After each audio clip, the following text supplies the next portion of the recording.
All right. On here, and we'll take off. We're gonna do a trial run road test. Okay. Before we go, this here, I'm gonna give this sheet to you afterwards. Alright.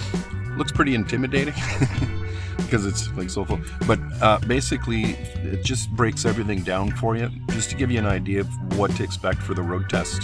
So this is like a G2 kind of test? Yeah, the G1 exit to get your G2. On the back, you also have some more information for getting your G2, and you also get some information here to get your full G.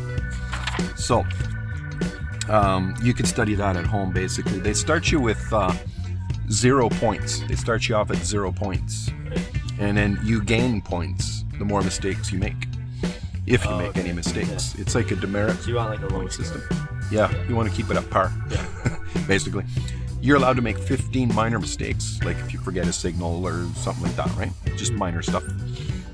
Or like you mess up a parking maneuver or something. It's just minor stuff.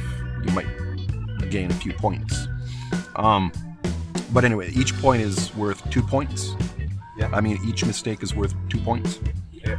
And you need, you can make 15, so you got to keep your score at 30 or below for the road test. So to pass, you have to be below 30. Yeah, let's say it was out of 100% instead. Okay. You would need a 70 to pass.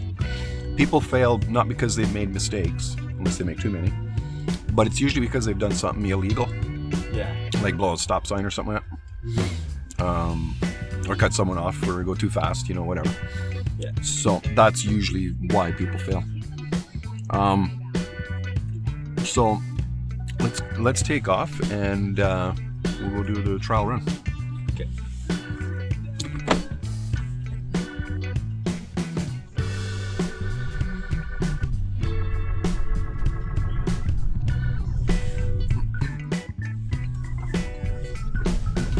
So all the spaces at the road test center are going to be to your right. So we'll use the space to your right. Like one of these spots?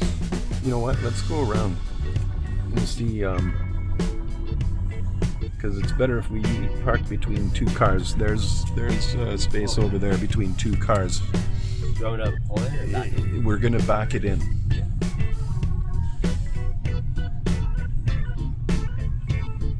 Yeah, there's a space right there. Right between those two cars. Yeah. So when you get to the road test center on that day, you'll want to back into your space like this so that you start your test facing forward.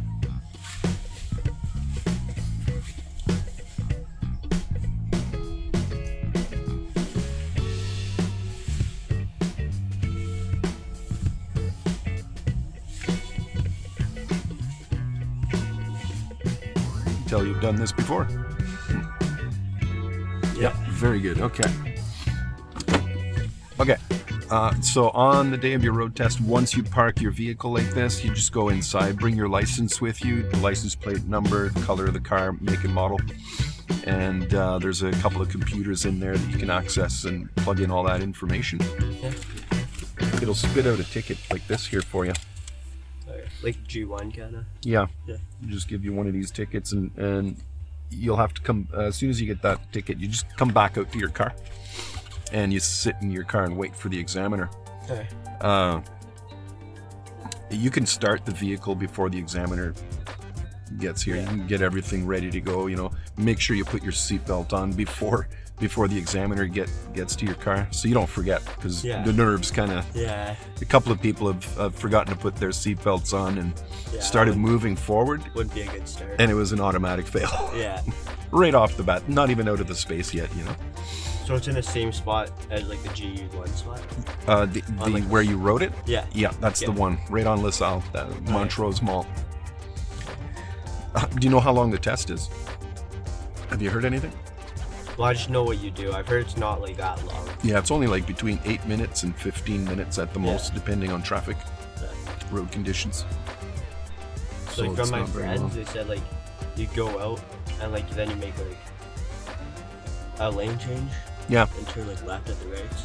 Yeah, so they'll look for a couple of lane changes, a couple of turns at lights, minor intersections. They're guaranteed they're going to get you to do a 3-point turn and parking on a hill. Usually 9 times out of 10, when you're parking on a hill, it's going to be uphill with a curb, with a 90-degree curb. If you're parked uphill with a curb, which way do you turn the wheels? With a curb, you turn them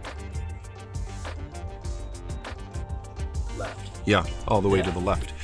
Anything else is to the right. Yeah. Okay. So we'll start your. So if it's uphill without a curb, it's to the right. Yep. Okay. Yep. So there's like 4 different ways you can park your car on a hill, and 3 of those are to the right. Okay. Some of my friends say you have to put into neutral when you like. And let it roll back. Yeah. Or do you put it in reverse? The book doesn't say anything about letting it roll into the curb, but there are some examiners here that are okay, and they'll require that, and they actually dock points if you don't roll back into the curb. You put it in neutral first, let it roll into the curb, so the back of this tire is touching it, and then you put it in park and engage your park and brake. They shouldn't dock people any points for not doing that, because it's not part of the rules in the rule book. It's not in there. It just says turn your wheels a certain way. Then once the examiner finishes the inspection of the car, they just want to make sure there's no cracks and everything is working, all the lights, your horn and everything. Then they'll get in, they'll give you a little speech like follow, obey all the traffic the rules of the road, the traffic signs, the speed limits, etc. And then they'll let you ask them any questions before you start your road test, and if you don't have any, then once you start, that's it. The only questions you can ask are like, did you say left or did you say right? That's about it. So they're just testing your ability to make the right decisions, your judgment, especially when it comes to lane changes. So let's say they can ask you to make a lane change at any given point on LaSalle. You could be too close to an intersection and they'll ask you. So, but don't be tempted to make that lane change just because they ask you to do so. They're testing your judgment. Okay. Right?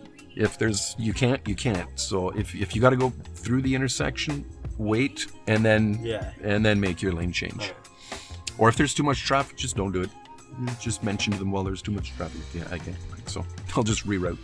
Yeah. All right. So let's take off here. We're gonna make a right turn. We'll start your road test. Yeah.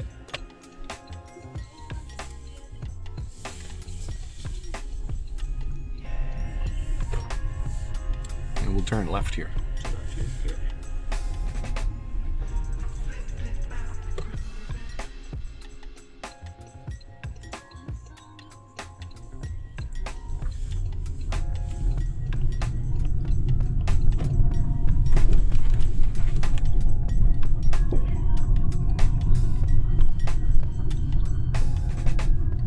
They don't ask you any questions like about the car or rules of the road or anything.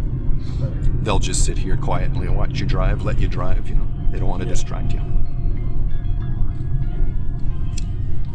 And they don't say anything until you get back.